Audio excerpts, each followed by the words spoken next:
Good evening and thanks for joining us. I'm Paula Akana. Laura Yamada has the night off.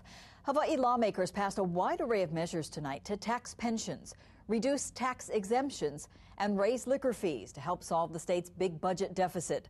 The proposal that generated the most debate is a plan to start taxing the pension income of the wealthy. KITV4's Keoki Kerr is here with that story. Keoki?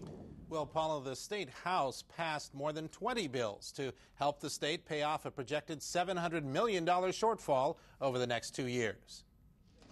Governor Abercrombie originally wanted to tax the pension income of retired single people who earned $37,500 a year, or married retirees who make $75,000 combined.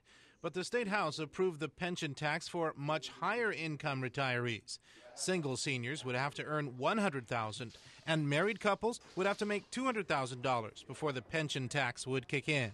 It only affects about 3,000 taxpayers. And these are taxpayers in very, very, very high incomes. State Representative Isaac Choi, who's an accountant, spoke in favor of the pension tax. Because we set the limit so high, one day with inflation, all pensions will be taxed. But that date will be 15 to 20 years in the future, and I believe that's enough warning for anybody. All 8 Republicans in the House voted against the pension tax, including Maui Representative George Fontaine, who's a retired police officer and pension recipient. Are we just going to say, well, it's okay because it's the rich retirees and everybody else is safe? No, that's not fair either. You know, it's like, well, we'll take from the rich and pay for the bills, and that's not correct. This bill will tax our seniors, those on fixed incomes, with those with less opportunity to adjust to a rapidly rising cost of living. We don't trust you to leave our pensions alone. Democrats say the pension tax would affect between 5 and 6% of pension recipients in the state, raising about $17 million to narrow the budget deficit. And so we are talking about those that do have the wherewithal probably to pay some level of tax on their income.